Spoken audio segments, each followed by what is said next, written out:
بسم اللہ الرحمن الرحیم۔ میرے پیارے دوستو، امید ہے آپ سب خیریت سے ہوں گے۔ دوستو، ہم میں سے ہر شخص یہ چاہتا ہے کہ اس کی ضروریات پوری ہوں، اس کی حاجتیں پوری ہوں اور اس کی دعائیں اللہ تبارک و تعالیٰ کے یہاں قبول ہوں۔ اپنی دعاؤں کو قبول کرانے کے لیے ہمارے بھائی ہماری بہنیں لمبے لمبے وظیفے کرتے ہیں، لمبے لمبے وظائف پڑھتے ہیں۔ یہاں تک کہ بہت سے لوگ مزارات پر، درگاہوں پر جاتے ہیں، وہاں پر چادریں چڑھاتے ہیں، منتیں مانتے ہیں، صرف اس لیے کہ اللہ تبارک و تعالیٰ میری دعا کو سن لے، میری دعا کو قبول کر لے اور میری ضرورت کو پورا کر دے۔ میرے پیارے بھائیوں اور بہنوں، دیکھیے اس وقت رمضان المبارک کا بابرکت مہینہ اور عظیم الشان مہینہ شروع ہو چکا ہے۔ آج کا پہلا روزہ ہے۔ یہ بہت ہی مبارک اور بہت ہی بابرکت مہینہ ہے۔ ہمارے پیارے نبی حضرت محمد مصطفیٰ صلی اللہ علیہ وسلم نے اس مہینے کی اور اس مہینے کے اعمال کی بہت فضیلتیں بیان فرمائی۔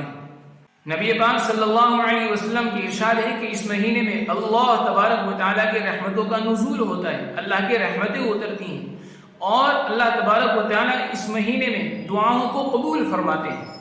اور نبی پاک صلی اللہ علیہ وسلم نے ارشاد فرمایا ہے کہ اللہ تبارک و تعالیٰ روزے دار کی دعا کو قبول کرتے ہیں افطار کے وقت۔ لیکن ہم لوگ غفلت اور لاپرواہی کی وجہ سے اس قیمتی وقت کو کھو دیتے ہیں۔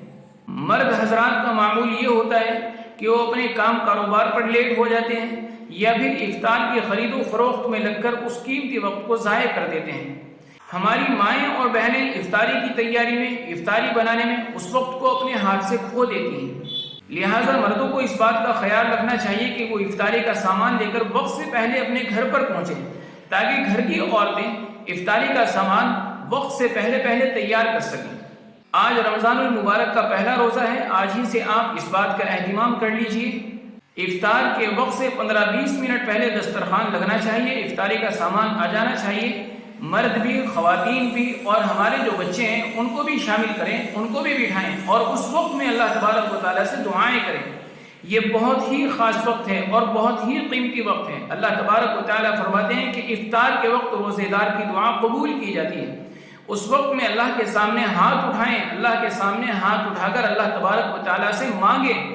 اس قیمتی وقت کو، اس خاص وقت کو اپنے ہاتھ سے بالکل نہ جانے دیں۔ اس وقت میں آپ اللہ تبارک و تعالیٰ سے دعائیں کریں گے، اللہ سے مانگیں گے، اللہ کے سامنے روئیں گے، گڑ گڑائیں گے۔ انشاءاللہ تعالیٰ اللہ تبارک و تعالیٰ تمہاری حاجات کو، تمہاری ضروریات کو پورا کر دیں گے اور تمہاری دعائیں اللہ تبارک و تعالیٰ کے یہاں قبول ہوں گی۔ بھائی نبی پاک صلی اللہ علیہ وسلم جو پیارے پیغمبر، سچے پیغمبر، جن کی ہر بات سچ ہے، جن کی ہر بات برحق ہے، جو آپ نے فرما دیا سچ فرمایا۔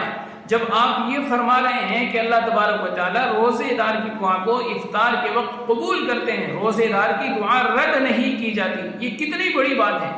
آپ اس بات کو ہلکا نہ سمجھیں۔ یہ کتنی بڑی بات ہے کہ روزے دار کی دعا کو اللہ تبارک و تعالیٰ رد نہیں کرتے۔ اللہ تبارک و تعالیٰ کے یہاں روزے دار کی دعا افطار کے وقت سنی جاتی ہے۔